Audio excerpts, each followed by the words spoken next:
What's going on, guys? Welcome to another episode of Progress Always, where we're here to build the fittest leaders, alignment first, and progress always. Mike Andrews here with my boy Will, the founder of Ascendance and CEO of Covenant Labs.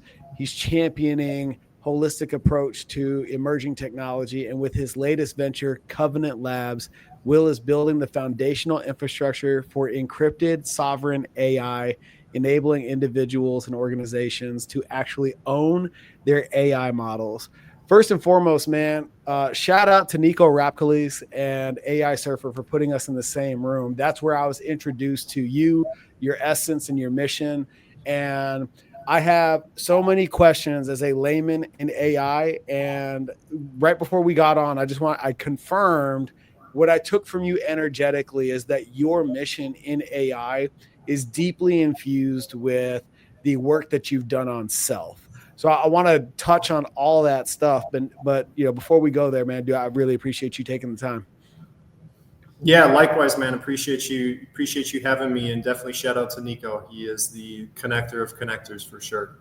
Dude, we got to share a couple of days at a workshop with Michael R. Hunter. I don't know if he runs in your circles or not, but I told him as we were parting ways after that event, man, that dude expands rooms, and he's a dope soul to be around, man.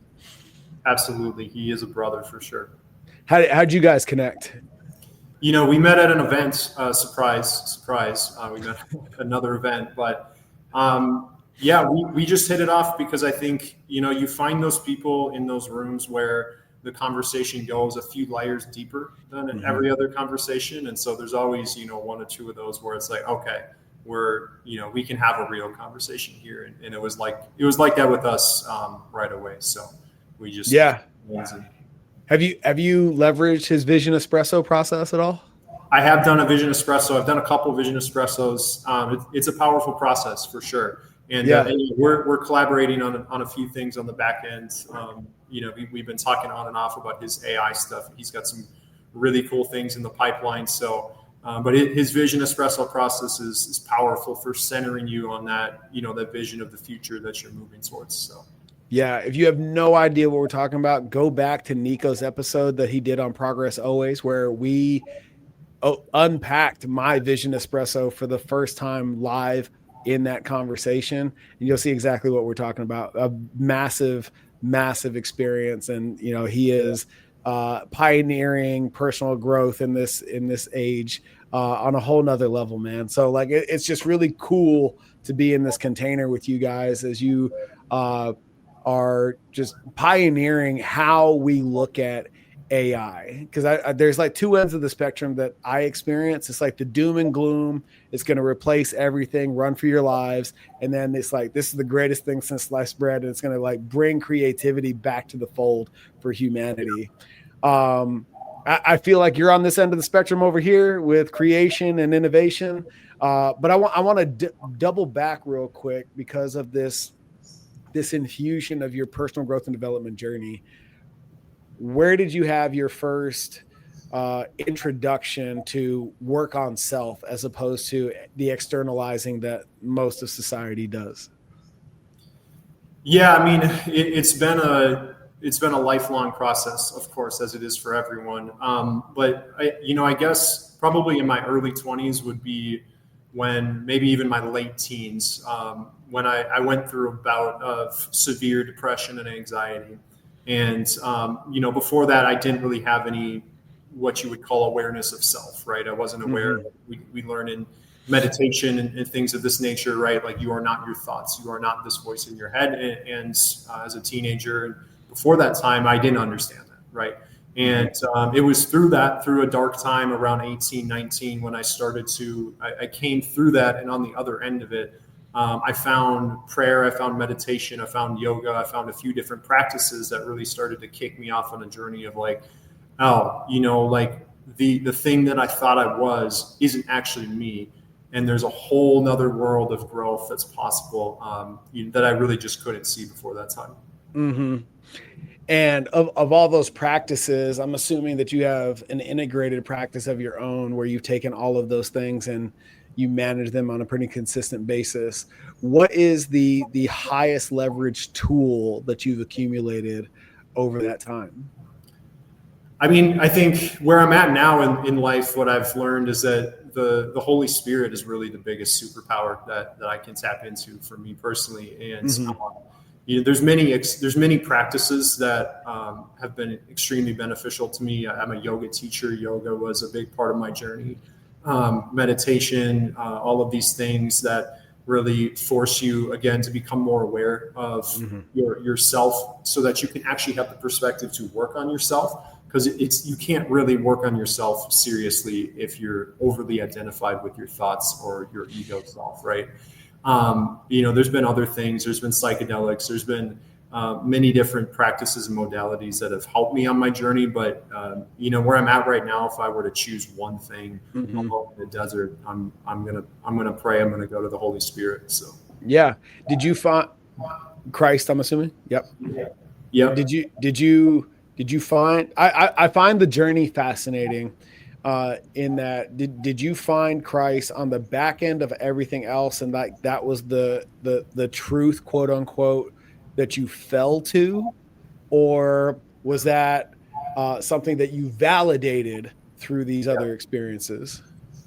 That's a really good question. I would say probably a little bit of both, and it was something where, like many of us who grew up in America, I grew up going to church or going in a church going family, and I experienced a lot of things that were painful in my teenage years, and didn't always have the best home life, and didn't always have the best experience with churches. And so I came into my 20s and I was like, I'm going to figure it out for myself. Right. And I think, and I have no regrets about that path. I don't say that as like, oh, I was wrong, or, I definitely have been wrong, but I think sometimes you have to go through the process of taking ownership of your own path. Like if you're just going off of what someone else told you, it's not really, whether you're a Christian or otherwise, it's not really yours. Right. And so, so in that sense, it was some level of validation where I always kept coming back to like, I love the Tao Te Ching. Is a beautiful book, but it's a more beautiful book in the light of understanding Christ, right? Like it makes more sense. It logically makes more sense if I'm like, oh, the Tao is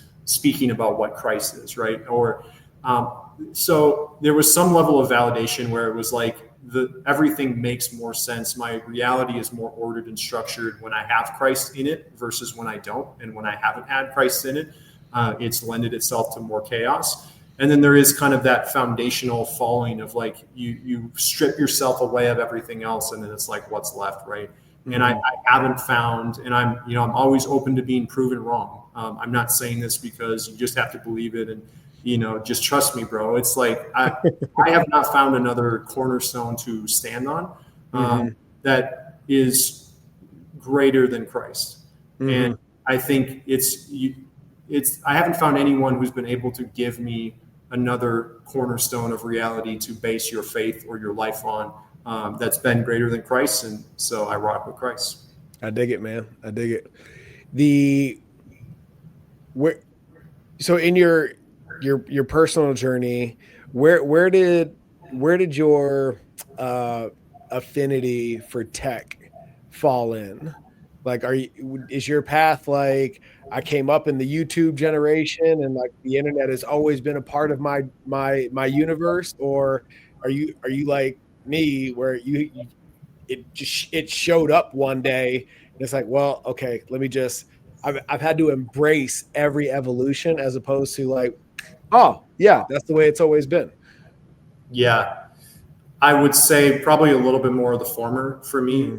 I guess you could call it the YouTube, the Google generation. I was doing Gmail chat in middle school. It was maybe that tells you where, I don't know if anyone did Gmail chat, but I went to this middle school called Cyber Village. It was like a hybrid school where we actually did school at home for 2 days a week online. And so it was like all about tech and like this kind of non-traditional model. And through that, there was a lot of focus on technology. And, so that definitely kicked off my love for it. I've always been kind of never like formally a hacker where I'm like Mr. Robot kind of a thing, but yeah, I've always been kind of a hacker of systems. Like I always like to look at whatever game I'm playing and be like, where do I break this? Where do I, find Okay. the way, the third door, the thing that everyone else isn't seeing? I want to innovate in that direction, right? Mm-hmm. Hack or innovate, sometimes a bit of both. And so, yeah, I've always had this affinity for technology, and I just get bored easily. Like Mm-hmm. if I'm solving a problem that I feel like someone else can solve better than me, I'm like, it's not the best use of my time, and I should be doing something else. And that's been a curse at times, but also a gift as well. Where is it? Where's that school? It's in Minnesota where I grew up. Okay. Yep. Yep. What brought you down to Arizona? It was a couple things. It was definitely kind of a divine calling in some sense to be down here. I didn't fully understand why I moved, but there were some logical reasons. One, I spent 28 years in Minnesota, and I have a heart for Minneapolis. I love the city. My family's there. And there's a lot of great people there doing great work, but it is kind of a dark place right now.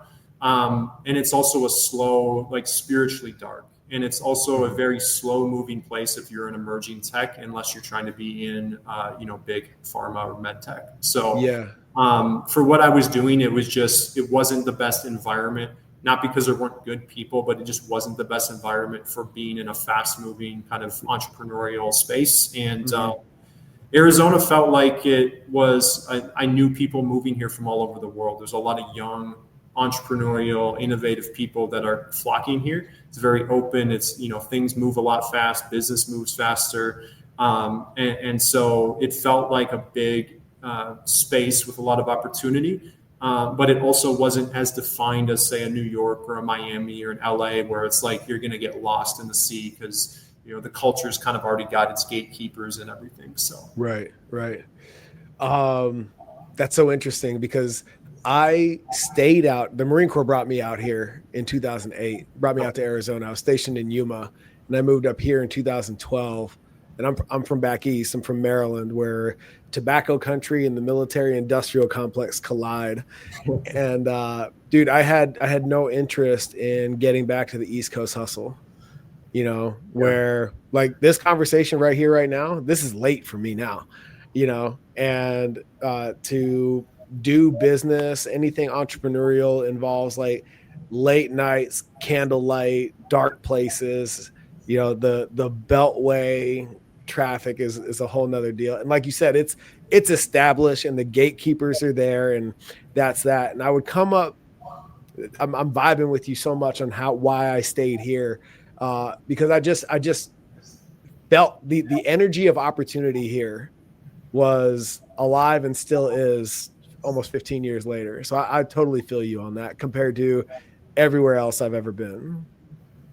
Yeah. No, I resonate with that for sure. Mm-hmm. Where was AI when you jumped in? So I did go. Let me back up. AI as we know it in the Chat GPT sense of leverage. Where was that when you jumped in?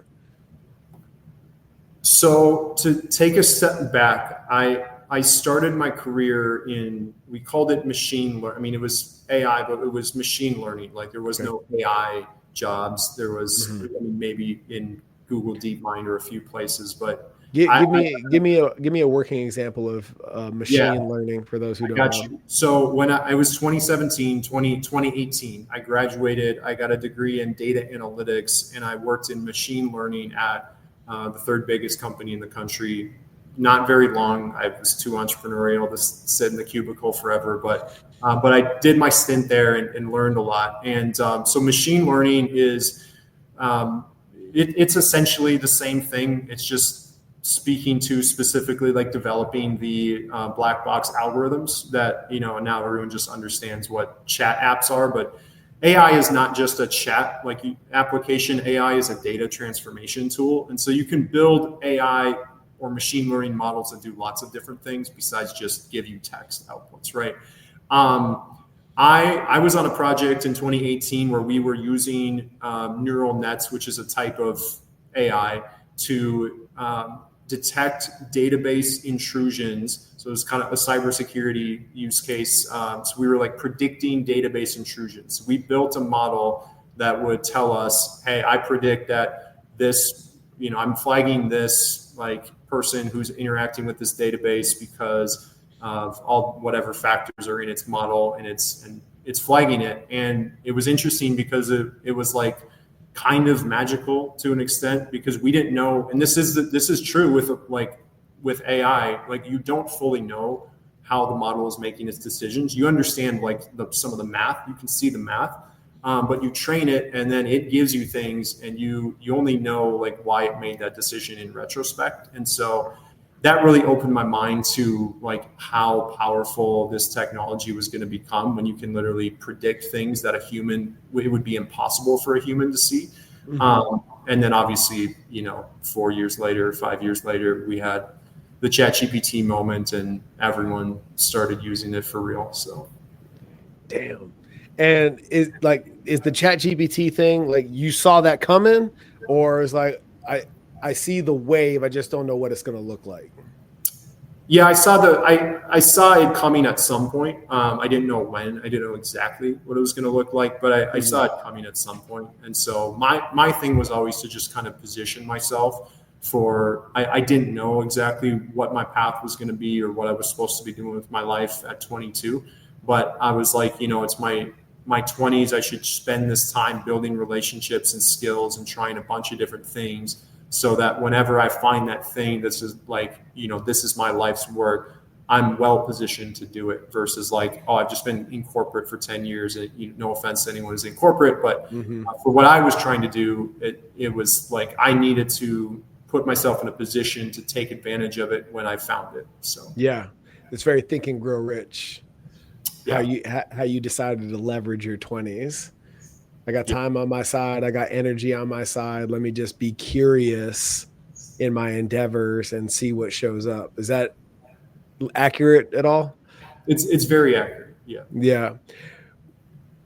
Who in your life path made that way of thinking okay for you? Because that's the type of thinking that if you were putting on our tinfoil hats, that society stifles over and over and over again. Um, and I feel like in the circles that I'm being introduced to, the ones that you're immersed in, that's not the case. And I'm so genuinely curious, because it's such a diverse pool of individuals from here, there, and everywhere, who have like strategic tech backgrounds to, dude, I was just fucking with this on the weekends and here we are. What, like, who or what endorsed the way that you think?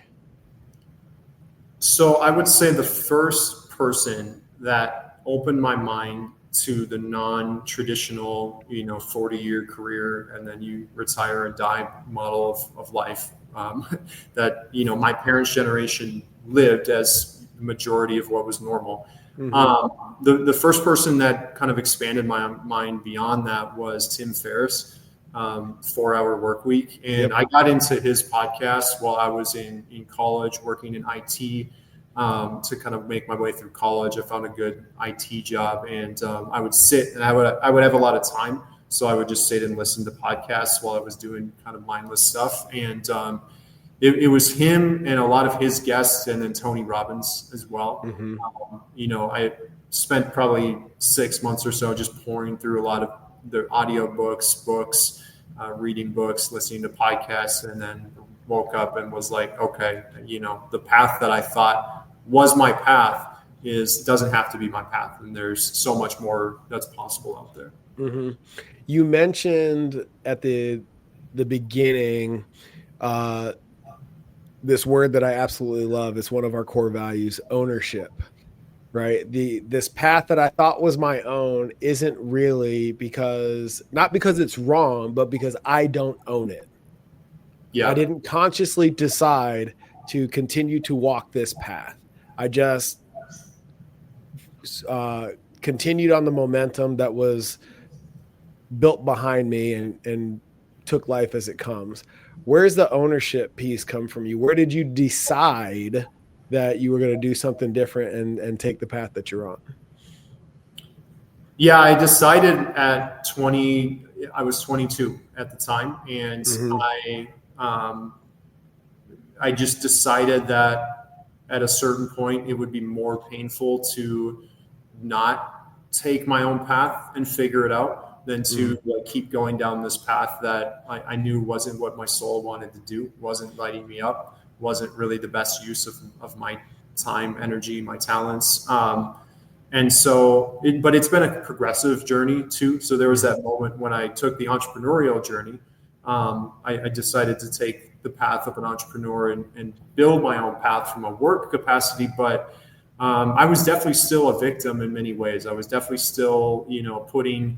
In my early 20s, I was with multiple business partners that didn't treat me the best because I was like, oh, they have, they were more successful and had relationships or different things, and not all of them were horrible people. Some of them were, but we learned from those relationships the most. So it was definitely all for the greater good. But it took me years to progressively take ownership of more and more aspects of my life. And as I grew stronger in my sense of self, as I healed, and to your point, at the beginning of this podcast, did self work and figured out who I was and who I was not.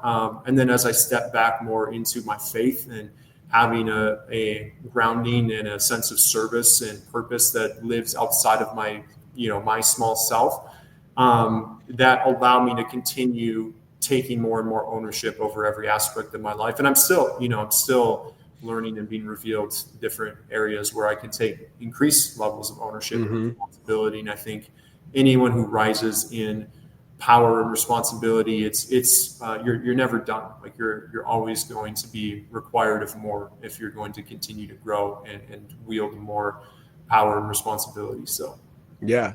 Do you see any, and I'm asking this question objectively because I'm genuinely curious about your perspective here because of the diverse experiences that you've had in your life path. Do you see at this point in your life any conflict between what you've taken from the psychedelic experience and where you've landed in your faith? I've thought about that a lot, actually. And there's a couple things I'll say. I don't know that I'm not like the world's expert on this topic for sure. I just have my experiences and my opinions. So perfect. I just like to say that because people like to, you say something on a podcast and everyone's like, this is the opinion that he's putting out into the world. This is, just learn from my experiences, but I'm not telling you what to do. But I would say that they're psychedelics, specifically like mushrooms, psilocybin. There were certain experiences that I think there's a lot of evidence, like even scientifically, that these things can help you rewire your mind and get out of patterns and ruts. And so for me, when I first had a couple experiences, it was because I was still dealing with kind of depression and anxiety, not as bad as I was when I was in my teens, but my early 20s, I was still kind of like in these ruts that I would keep finding myself in. And so I followed Tim Ferriss and others that I looked up to and seeing like, oh, they're trying these new modalities and having really good results. And I found them to be, I definitely found them to be helpful in those moments in time. I do have a sense of caution around them where I'm at now. I mean, I certainly wasn't like following Christ all out at that point. I was never like denying Christ, but it was kind of like, I'm going to take my own path.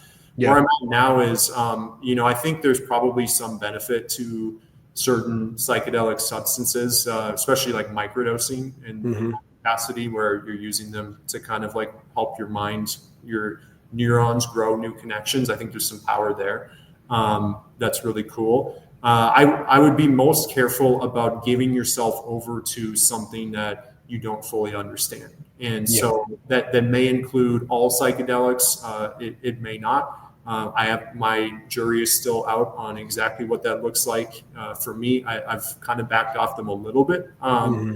Although again, like I'm still open, I'm still not opposed to them. But what I am opposed to, I would say at this point is, going into specific traditions or like ceremonies or lineages where there is a cult like magic, there are rituals, there are shamanic things that are being practiced that are, clearly being sourced from a different spiritual walk and system than following Christ.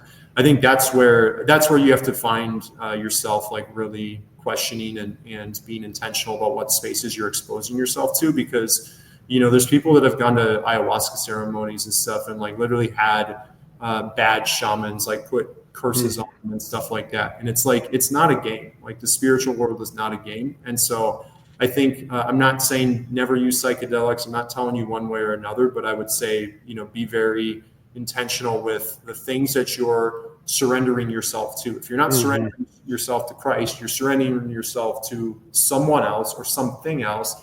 And if you do that and you don't know what you're doing, that's probably not a good thing. So yeah, well, I appreciate that fully, man. Thank you. My takeaway from the psychedelic experience in observation and lived experience, I was just having a conversation with a buddy of mine in that I look at psychedelics in the same way that I look at tattoos. And I have a shit ton of tattoos, but all of them were very intentional and I was called to it. And that shit's permanent. And I feel like my take on psychedelics is that these are permanently imprinted events that you are inviting into your life, whether that's your perception or intent or not. I believe that to be true. Now, to that end, you said it so beautifully, so eloquently. There's really two ends of the spectrum here, where you can use it to run from your shit, or you can use them to deal with your shit. And if you're not careful, especially in the recreational realm, you can find yourself running from a lot of stuff, and that we lose the intent of the medicine, if that's the word that we're going to use. Yeah, no, I would definitely agree with that. So psychedelics are not, they're a tool like any medicine or any experience or modality. They're a tool, but they are not a solution. You are still responsible to the concept of ownership, right? It's like, I know people who have had beautiful experiences and grown tremendously and have used psychedelics. And I know people that use psychedelics to avoid taking responsibility for their own growth. And so it always still comes back to you. So where's AI going, man? First of all, like I watched your reel today and I hadn't even thought about this, because that's where I'm at in the AI thing. I don't know what I don't know. And dude, you opened Pandora's box for me today, talking about the sovereignty of AI. First of all, when did you realize that this was an issue, before we get into why you're pursuing it and whatnot? Yeah, 100%. It's been something that's been keeping me up at night for sure, the last few years especially. But it's a little deeper than AI. I would say it kind of goes back to my experience as a teenager who lived through the introduction of the smartphone and social media into the world in a major way. There was, Facebook when I was very young, but the social media explosion in the 2010s, it fragmented our reality in ways that we're still beginning to understand, and fundamentally changed human psychology. And what we realized is that we gave a lot of our power and a lot of pieces of ourselves we gave control over to platforms that we didn't control, and that didn't always have our best interests at heart. In fact, they didn't, right? In many cases, they censored us. There's been a lot of, revelation these past few years around the ways that social media and things of this nature, that we filter our experience of reality through in many ways, because we're focusing and putting our attention there. We're seeing and perceiving people and events through these things. And so they're a filter for our experience of reality, and we give them our data, we give them a lot of things, and then it was then used to, advertise to us, and in some cases actually manipulate us and or do harmful things to us, like silence voices and push certain narratives and stuff. And so seeing all of that happen, not just the last few years of events, obviously, which were bad up until the latest presidential election for sure, but even in the 2010s, just seeing the impact that technology has, I realized how important it was to, again, to the theme of ownership, take back control of the things that are really extensions of ourselves, right? The phone is an extension of me. It's not embedded in my body, but it is effectively an extension of me. And if the more power that I'm giving away to things that I don't fully understand or that could be weaponized against me, right? It's just a worse. It's not because everyone's evil. It's just a worse system, right? It's not optimal. And so with AI, AI is a far more powerful technology. I mean, you think about how Google and Instagram and Facebook are hyper targeting advertisements to you, and they know everything about you, right? Well, think about how much more powerful that's going to be with your ChatGPT history, with literal hyper intelligent AI models that know and can predict your most intimate thoughts, that know all of your IP, all your work, everything you're doing, right? It's a scary future if we are offloading our minds onto a digital extension of our minds that we don't control. And so, yeah, I mean, that's, I guess, the framing of the problem. I can go into how we're solving it, but it's just one of those things that you don't think about. And with technology, with emerging technology, we bring these things into the world and then we deal with the consequences later. But with AI, it's not a technology that we should put the consequences off until later, because there might not be a later. So there's so much to unpack there, because the lens with which I was looking at your reel was of one initially oh, this is a legal intellectual property situation. And what upon further explanation, taking from this is also this is a consciousness issue. Yeah. If we are not careful, we are leaving ourselves to be to go through life at some point, if we offload enough, to be just go through life asleep at the wheel. Is that a consequence here? There's a quote by the famous media theorist Marshall McLuhan from 50 plus years ago that says, we shape our tools and our tools shape us. And so if we are humans, we're always building new tools, but then those tools in turn shape us. We program AI and AI programs us. So do you want to be in control of the thing that's programming you, or do you want that to be in the hands of a powerful elite group of people that just decide how you're going to be programmed and how you're going to experience reality? Well, there's a leap that I'm trying to make in my mind around this AI thing. Not that it's jumped the shark, because it's fucking here, but there's this, to your point about how we've augmented our reality to a certain extent. You walk out into the world, and the shit that you see online and then your lived experience human to human, they don't always line up. Would you agree? I would. Yeah. Okay. So how do we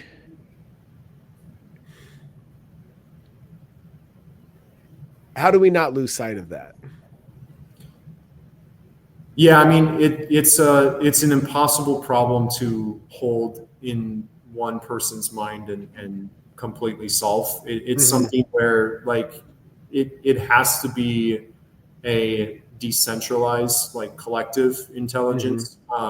It has to be a lot of people orienting towards a vision of the future that is pulling us together in ways that we're not going to fully understand. Mm-hmm. And that might be, I don't know if that makes sense. That might seem vague, but I like, to your point, perception isn't reality. Like our Mm-hmm. perception isn't reality, and that's one of the things that's brought me back to Christ. Is like Christ is the Word of God, which is reality. So like if you don't have a base layer of reality that you're orienting towards, it's so easy to get pulled into things that are not reality, like to your perception and your emotions to be manipulated.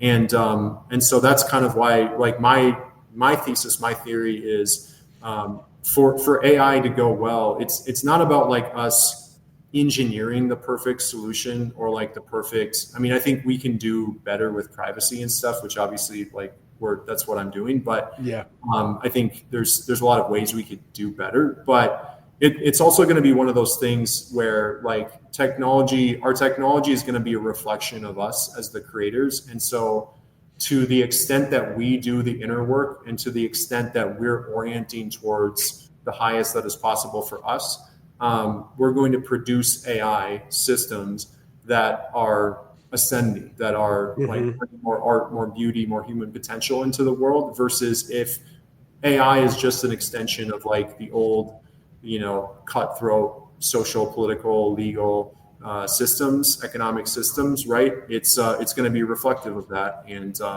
then it's going to program us back into a deeper layer of that reality. Mm-hmm. So, dude, I want to dive in right here. In terms of, because this is the other end of the spectrum that I think like you of all people, at least in my circles, would have like tremendous insight on. How do we leverage AI to raise our consciousness? That's a in good in question. in the same way that people are pursuing or coming back to religion, leveraging psychedelic experiences, uh mastermind groups, like a lot of the shit that you find in old texts like Think and Grow Rich, right? How do we take this new manifestation of what's old, that is AI, and use it as a tool in that way? Yeah, I mean, I think we have to see it as a reflection of the self to an extent. If you're Mm-hmm. talking about individual usage Mm-hmm. of AI, like Yep. it's going to reflect things back at you.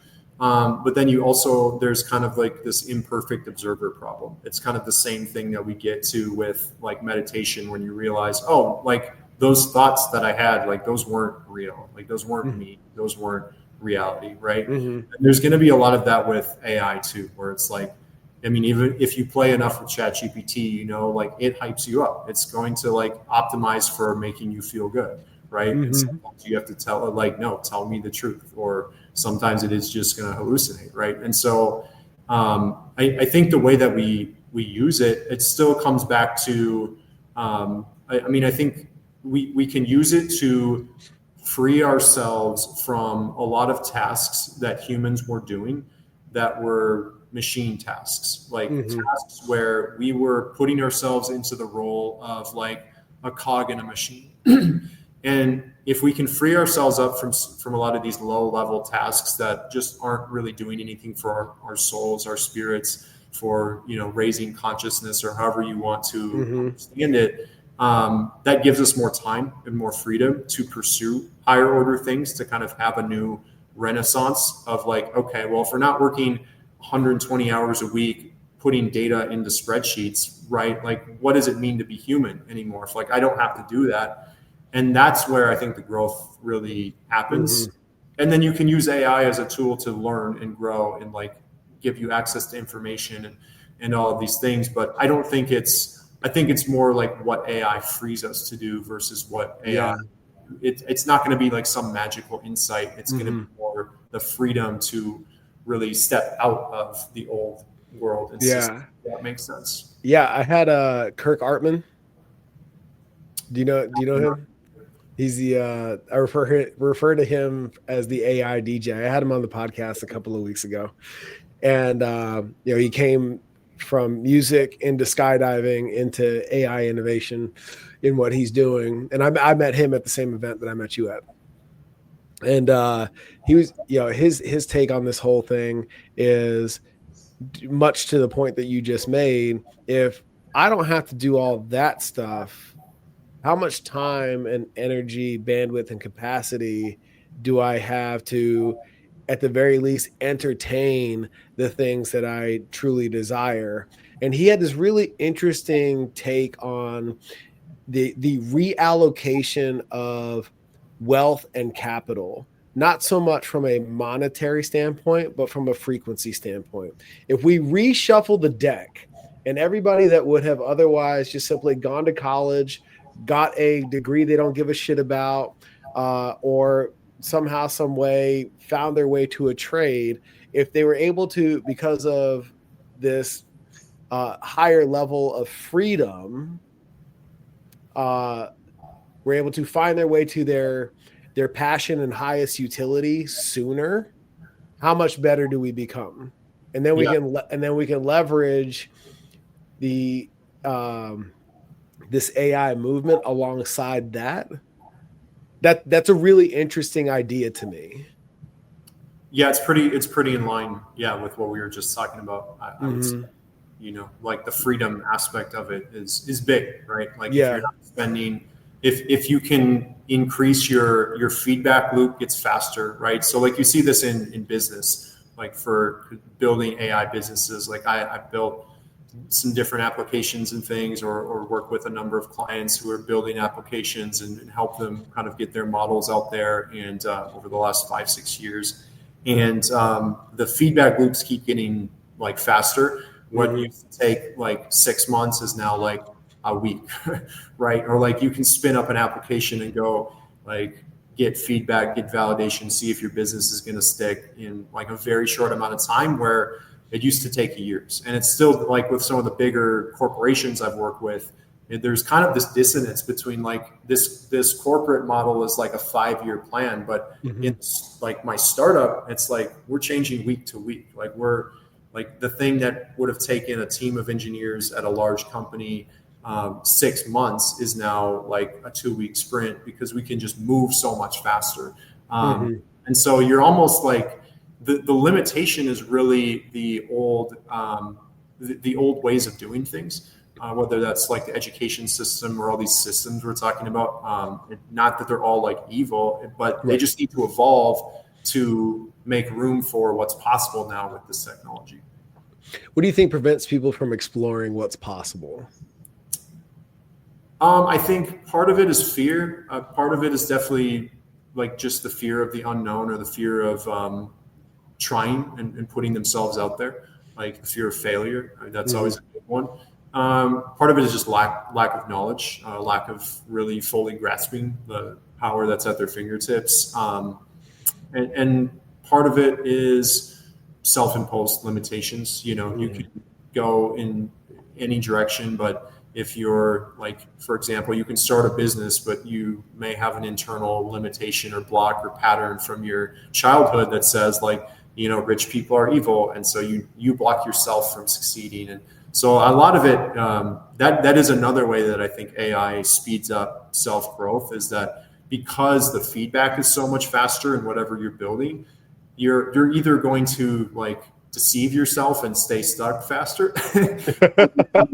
like wake up and be confronted with reality and choose to grow and evolve faster, which is pretty cool. So sick. What are the how do I want to approach this? Personal or professional? Let's go personal first. What are the ways in which people could be leveraging AI for their own personal development that they're not? I think that the biggest thing that comes to mind for me is figuring out, like using AI as a thought partner, as a way to take your ideas and take your, like, whatever it is that, whether you're journaling, whether you're building a business, whatever you're a creative of some sort, use it as a thought partner to like shape and evolve your ideas, and like give them structure. It's not always the best. Like sometimes it'll come up with a great idea, but it's not that AI is like this magical idea generator, but it can help you take things that are raw and chaotic and unstructured and just like put them into structure and form faster, which for me has been really helpful because I have lots of ideas and like can bounce all over the place. And so I'm like, okay, I can organize. You got to organize that somehow. It's like your second brain. It literally is your second brain, which could include your note taking and other stuff too. But you take your projects or take your, like, here's my biohacking and here's my, like studying the Bible or whatever your personal growth like activities are, and here's like the business I'm building, and put them into different folders in ChatGPT or Claude, or eventually hopefully Covenant tools where it's fully private, but and use that to kind of organize different aspects of your life. And I found that to be really powerful because you can just kind of keep this running like externalization of your brain, not a replacement, because you don't want to rely on AI to think for you, but you can use it to organize your projects in a way that, like, previously maybe you had them in documents or something, but now you have all these living threads that are dynamic. You can talk to them versus they're just the static thing. So nice. Is there? Okay, so let's jump over to what you're actually doing. Cool. Yeah, hell yeah. What? So sovereignty is an issue, like privacy, downloading or uploading your consciousness, quote unquote, into ChatGPT or Claude, Grok, all the other ones. That is essentially open source. Yeah, when at the end of the day, like somebody else has access to it or can access it.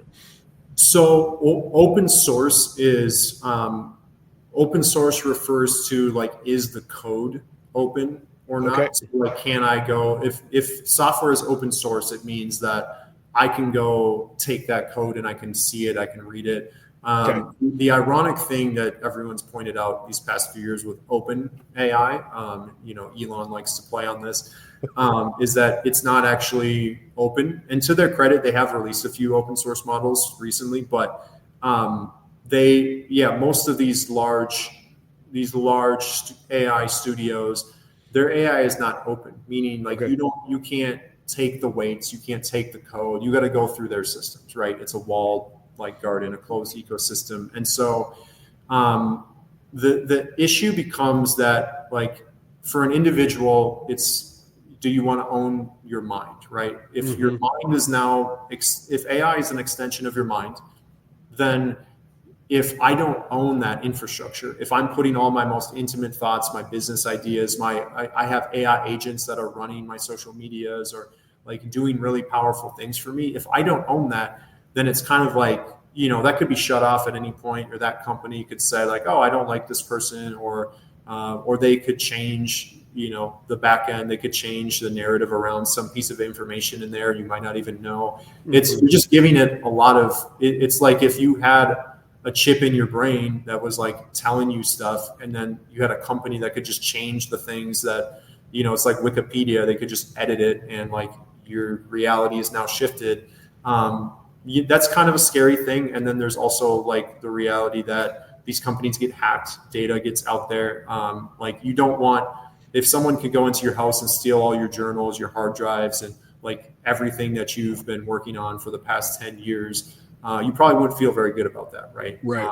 But that's kind of, we're living in an ecosystem where not only is that the norm, but it's pretty likely that there's a government backdoor that's doing something with that right now, right? So it's an invasion of privacy, but it's also a lack of psychological safety. Like, if you know that, even if you don't fully grasp it, like, you're going to feel that energetically. I think like there's an energy to that. If you're using a system that doesn't have your best interests at heart, or it's usurious, it's like, hey, come use me, I'm cheap, but like I'm doing something with your data that you don't fully understand on the back end. Like, that's not an aligned system. And spiritually, there's consequences to that, right? And so there's levels to it. And then the other part is like, well, that's the individual, but what about a business, right? Well, if a business in the future, a business is going to be two things. It's going to be whatever the product or service that business does, and then it's going to be like a set of AI models that hold the core IP, the core operations, like the core brain of that business in a really powerful AI model, or really a set of multiple models probably. And so like if your business, your core IP, your moat, like your competitive moat is all the things that you're putting into that AI. Like say you're the best in your industry at whatever it is that you do, and you're putting all that into your AI. And now, OpenAI decides that, okay, well, we got to beat China in this AI race. So like, we just have to train on these guys' data, and like, we'll just ask for forgiveness later, or they'll sue us. But like, we have infinite money, so it doesn't matter. And now your competitive moat is now in an AI model out there, and now you have no moat, right? Because anyone can go replicate what you do. That's a corporate innovation problem. That's a real security. It's a security problem for one, because you're not controlling your data, it can get hacked, et cetera. But then it's like these companies can then leverage you. They have power over you. And again, it's not to say that everyone's evil and they're going to use that in a bad way, but it's just a more fragile system. It's like if every single company that's being built now like has a few overlords that control them, it's like that's probably not a really good free and open society. And so the alternative is like what we're building, and there's other people that are building good infrastructure too, and I hope we're not the only ones that build really good tech, but we have a platform where you can deploy. Right now, it's for developers first. You can deploy an encrypted model, and we give you a key where essentially it's like your Bitcoin wallet. If you have that key, only you can access the data and the weights of that model. So you actually own, like we literally can't access your model or do anything with it because it would just be encrypted, gobbledygook, whatever. And so that's really, in the way that our technology works, it's essentially like the same as talking to an unencrypted model. It doesn't cost way more. It's like slightly longer to deploy, but once it's out there, it's like, it's not very, there's no cost or performance overhead for the most part. And that's what's groundbreaking about what we're doing, because most of the other AI security solutions out there are just extremely expensive or impractical for most people, even most companies, to use. And so we're bringing that to market with the hope of making fully sovereign AI, where like if you have your personal Jarvis, you should own that, or your company should own that fully and have total control over that. We're making that possible for as many people as possible. Nice. How long do we have to wait for Covenant to show up in the mainstream? Yeah, so we're fundraising right now, and we're having a lot of conversations, have some pretty cool advisors with a lot of Silicon Valley background connections. We are in a closed beta right now, so we are working with a handful of developers. So if you're a developer, if you're and you could be a vibe coder too, but if you're building with AI models and you want access, please hit me up, and I will give a few more people access. We have some room, but it is somewhat capped right now because we're still in a research phase. Likely next year, when we scale our compute resources, we'll be able to start offering our infrastructure to more companies and more people. Not that we can deploy for any company right now. Yeah, it's just we're trying to be intentional with who we work with at this early stage. But in the next couple years, you'll start to see more like public products that anyone like yourself could go pick up and use. Versus right now, it's really focused for developers, or like if we work with a company that has a private contract with us. Gotcha. You dropped a nugget in there, and I have to lay myself upon the feet of the giant I'm talking to right now. What is vibe coding, man? No, that's a great question. Vibe coding is coding with AI. So like, there's a lot of people right now that are building stuff that don't really know how to code, but they don't. You don't really have to build a lot of things. Like if you're going to get really deep, you do, but you can build a lot of stuff by going to like Lovable is one, or Replit. There's these tools out there where essentially you tell AI what you want to build and it builds it for you.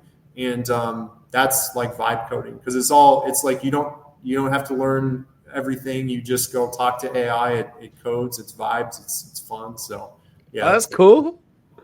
Nice. I also feel like that's a very uh that could be a very useful resource for um like a personal an explorative activity uh that would be tremendously useful between what you're building strategically with Covenant and like just passion projects and things that you're genuinely curious about. Like, what's the ratio between that and like vibe coding for you? yeah, I'm not. Well, I guess I probably do a lot more than the average person. I would say I'm probably doing it a few hours a week. For Okay. me, vibe coding, like, because I do have a technical background, so like I guess I can't really fully put myself in the vibe coder category, but essentially that's what I'm doing for the most part, because I'm not really focused. I'm more focused on running the business and selling the vision and fund Mm-hmm. in these things. Then my CTO Tyler is a genius, and he's the one who's like day in day out in the edge of AI research, right? And Yeah. so I use it, like I like to like be really hands on with websites for stuff that I'm like really controlling in the early stages. And so like I built our website, but it was all vibe coding for the most Yeah. part. It's helpful if you know some terminology, you can kind of know what to ask it. But and then I do, so Covenant is like my main startup right now, but Ascendance is my venture studio that Okay. really where a Covenant came out of, and that's what I've been running and operating for the past 4 years or so. And Mm-hmm. so I still have kind of an ecosystem there. And so that's kind of where long-term Ascendance is going to become this ecosystem for building aligned emerging technology companies. And Covenant is like, it's a defined thing. It's going to run its course, and we're going to make it really big, and it's going to be awesome. But it's not the first, it's not going to be the last company I built either. So I'm Yeah. all playing around with ideas and things, but you can only really like hardcore focus on one or two things at a time. So I feel that for sure. Yeah. I have a million ideas a minute. I get it. yeah. Will, dude, thank you so much for just your presence, your energy, your wisdom as we move into this new age of AI, man. Where can our audience find you, learn from you, connect with you, brother? Yeah, absolutely. I mean, Instagram is where I have the most following, I guess, but I'm trying to get more on Twitter, TikTok. But you can find me at King William. That's KingWillXM. So like William with an XM instead of IAM.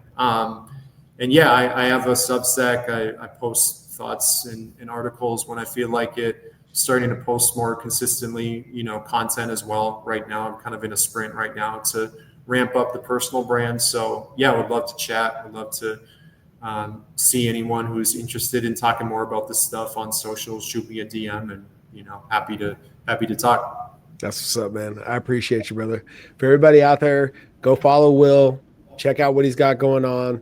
Ascendance and Covenant, groundbreaking, making things happen. And go head over to Coach Durs. You can see all the blogs, all the episodes as they debut, and subscribe to Progress Always on Spotify. Remember, to be the fittest leader, it requires integrity, courage, and ownership, but alignment has to come first. Until next time, Progress Always.